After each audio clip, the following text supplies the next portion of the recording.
saya Lesti Herina Putri dari Akuntansi 6B. Di sini tentunya saya akan berbicara atau berbincang-bincang sedikit mengenai tentang audit.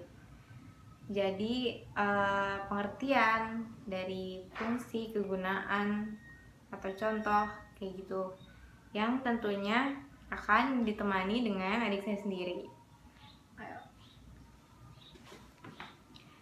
Sini sudah berada dengan adik saya sendiri yang bernama Yani. Sekarang udah kelas berapa? 1 SMP. Di 1 SMP. Nanti kalau udah gede mau jadi auditor gak? Auditor itu apa? Pertanyaan yang bagus. Jadi sebelum menjelaskan auditor, mau ngejelasin audit itu apa ya?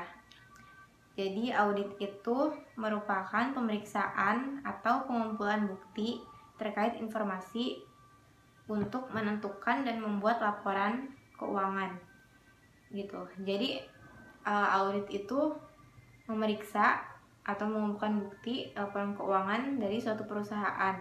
Jadi supaya laporannya itu sesuai atau tidak gitu kan. Karena banyak di luar sana yang laporan keuangan atau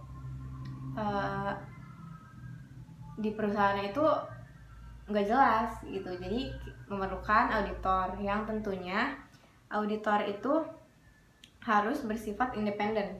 Jadi nggak boleh asal-asalan, harus ada sekolah apa segala macam diuji, benar-benar harus independen. Nah, orang yang memeriksa itu tuh disebut auditor. Jadi auditor itu memeriksa laporan keuangan. Jadi gimana, mau jadi auditor? Nah, audit itu juga ada berbagai macam ya. Yang pertama ada auditor pemerintahan. Yang auditor pemerintahan ini adalah auditor yang bertugas melakukan audit atas keuangan pada instansi pemerintah. Jadi auditor pemerintahan ini memeriksa di bagian keuangan di pemerintahan kayak gitu. Selanjutnya ada auditor internal.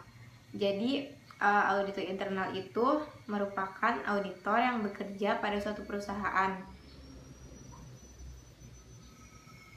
Tugas utama audit internal itu untuk membantu manajemen perusahaan di mana ia bekerja. Jadi di suatu perusahaan kayak gitu namanya auditor internal.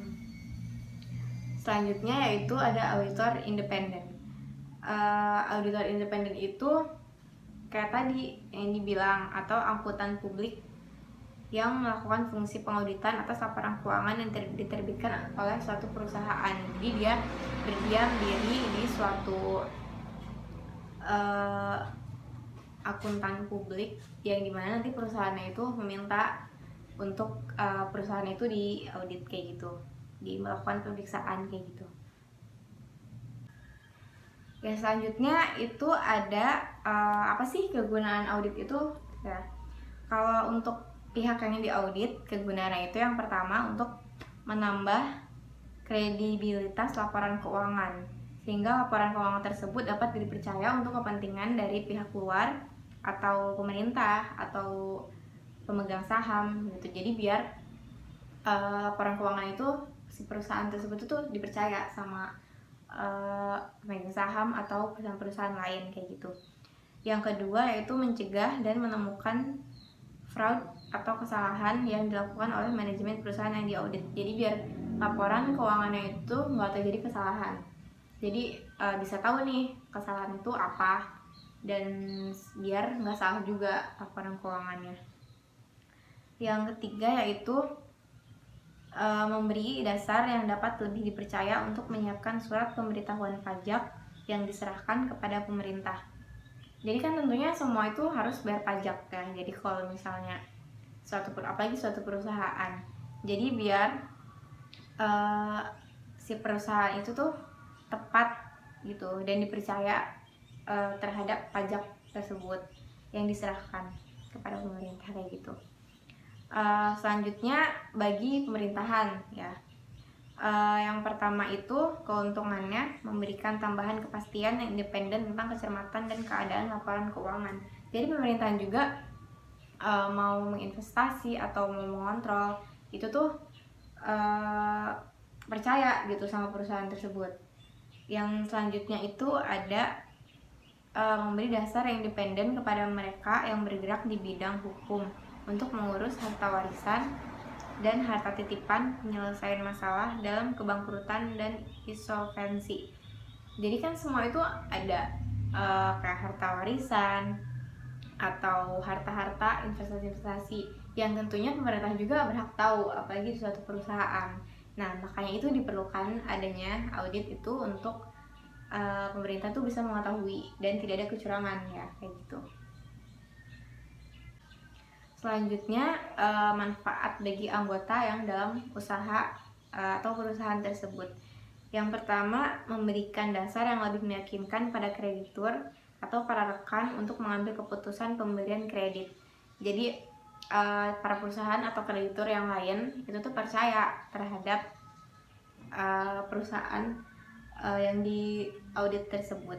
Yang kedua yaitu memberikan dasar yang lebih meyakinkan kepada perusahaan asuransi untuk menyelesaikan klaim atau kerugian yang diasuransikan. Nah, perusahaan itu juga banyak kan yang tentunya memiliki atau mengikuti banyak asuransi kayak gitu. Jadi sehingga asuransi tersebut tuh dapat dipercaya. Yang ketiga, memberikan dasar yang terpercaya kepada para investor dan calon investor. Tentunya penting banget kan kalau para investor itu dalam perusahaan. Jadi biar investor itu percaya, menambah keuangan atau menginvestasi pada perusahaan tersebut itu